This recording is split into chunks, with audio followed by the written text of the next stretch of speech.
In section 2.6, we're going to talk about percentage problems, how you solve percentage problems. And percentage problems will lead to discount, which is some money taken off a price, or markup, which is some money added onto a price. And then how to solve percentage increase and percentage decrease problems. And then finally, we'll end with mixture problems. So before we start, your basic percentage equation can be written in a statement or a sentence as, what number is a certain percentage of the whole? What number is a certain percentage of the whole? That's the question that would be asked. All right, so how would we write this as an algebraic expression? What number is going to be filled in there? If it's not known, it'll be x. Is the equal sign. My percentage, we do not want the percent sign. We want it as a decimal.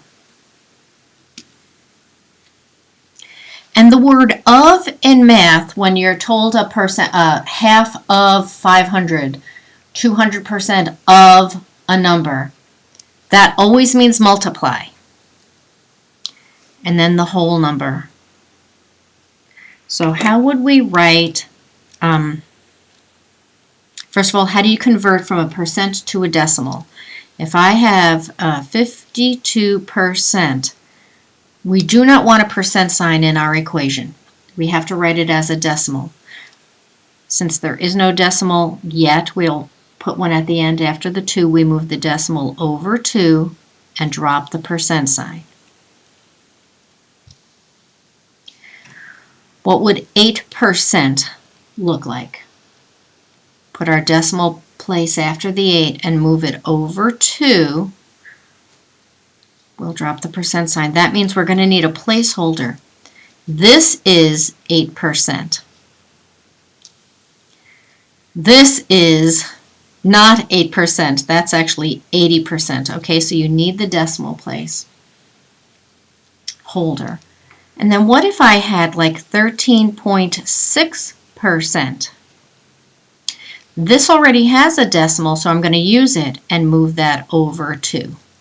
That would be 0.136 as a decimal. So in your percentage calculations, the percentage is always written as a decimal. So if I was asked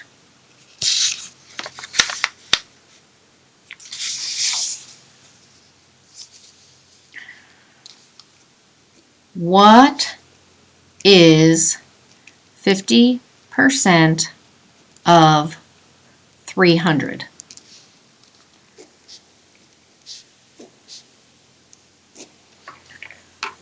What is percent of the whole? Well, since I don't know what the answer is, that's going to get x. I don't want the percentage. I'm going to have to write that as a decimal. 50% would become 0.5. The word of is multiply, and we'd bring the whole number down.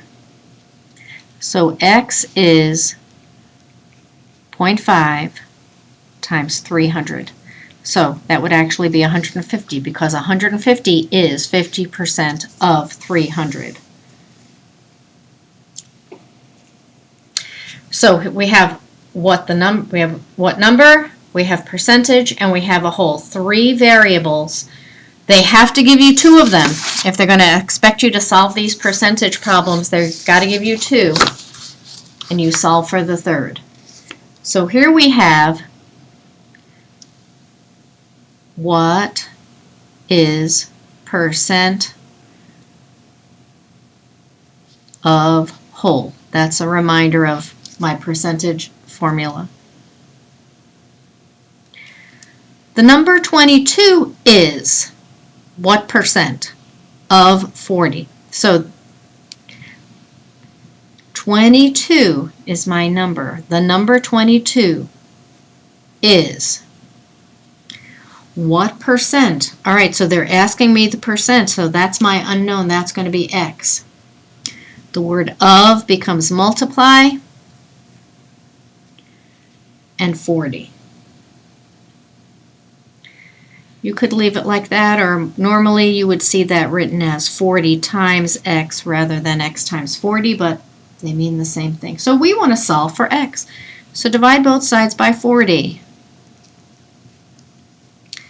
And you're going to get X is equal to 0.55. But we don't want to give our answer as a decimal. We want to give our answer as a percent. So we're going to move the decimal place over 2 and add the percent sign. So it's 55%.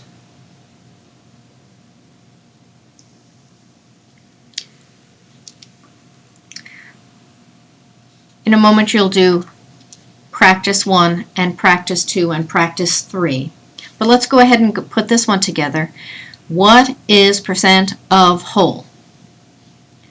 150 is, now I don't want to put the percent sign, I'm going to change that to a decimal. 150 is 40% of, that means multiply, what number? X. So 150 equals 0.4x. So let's divide both sides by 0.4 or 0.40. And when you do that on your calculator, you'll see 370. 150 is 40% of 375. All right, so you're going to go and do practice 1, practice 2, and practice 3 now.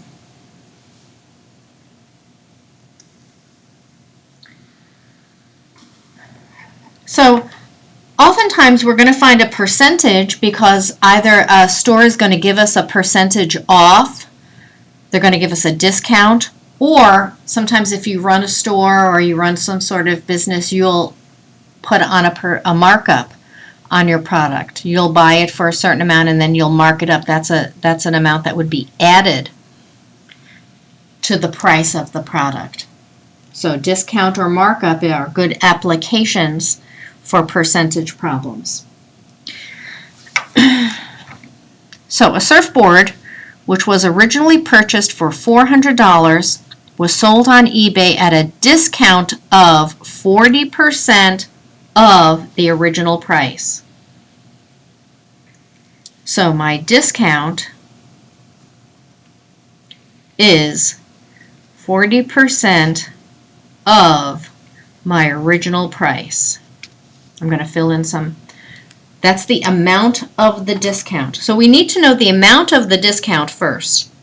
Once we know the amount of the discount, then we can actually subtract that from the original price to get the eBay price.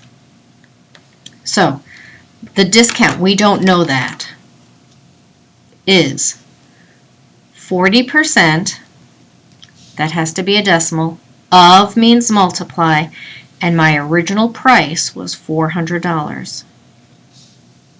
The discount is 0.4 times 400.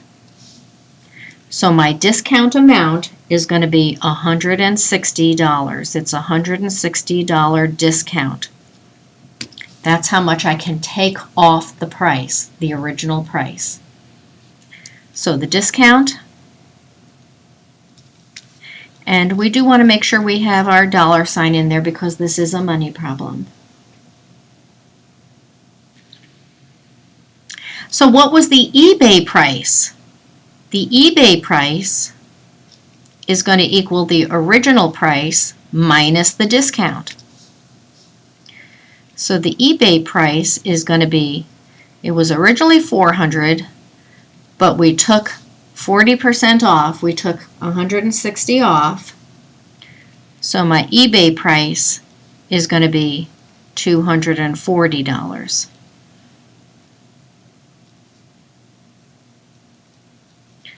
We're going to put the dollar sign on there.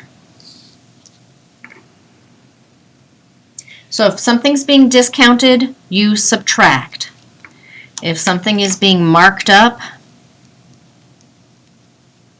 it's going to be original plus the markup.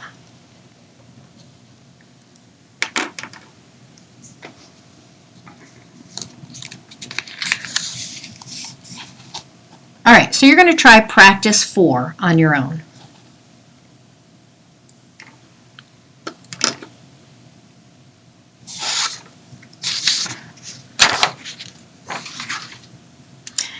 Now, percentage increase and percentage decrease is a calculation, and it always looks like this. And you'll see the words percentage or percent increase. You want to see those words together, or percentage decrease.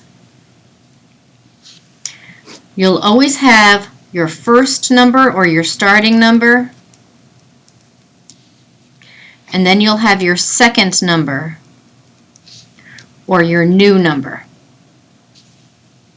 So this would be the old number. You're talking about a number that's changing. It went from to. From to. You always have two numbers. Your percentage increase or percentage decrease is always the difference,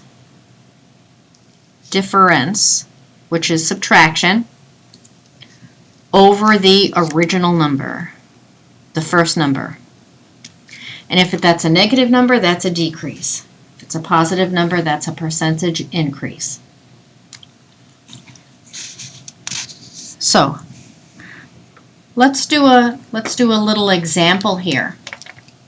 Let's say last year I went bowling 4 times.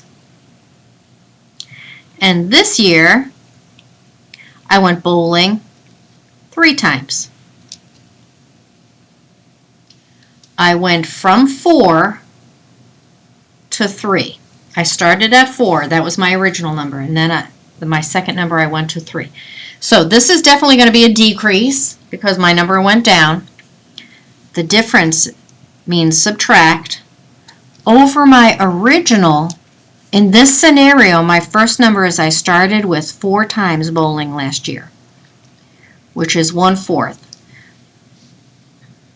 Which is 0.25. So that is a 25% decrease in bowling. That's a 25% decrease in bowling. But just so you see that you can't make any assumptions here, let's do this second scenario. We'll do this one in pencil here. Let's say last year I went bowling 3 times, and this year I went bowling 4 times. Same numbers, 3 and 4, but the scenario is totally different. Last year I went 3 times. This year I've gone 4 times. Going from 3 to 4, that is definitely going to be an increase. So the percentage increase is going to be the difference over the original. So the difference between 3 and 4 is still 4 minus 3. But what was my first number? 3, which is 1/3, which is 0.333, which is a 33.3% increase. So isn't that interesting? Going from 4 to 3 is a 25% increase, but going from 3 to 4 is a 33 1/3% increase.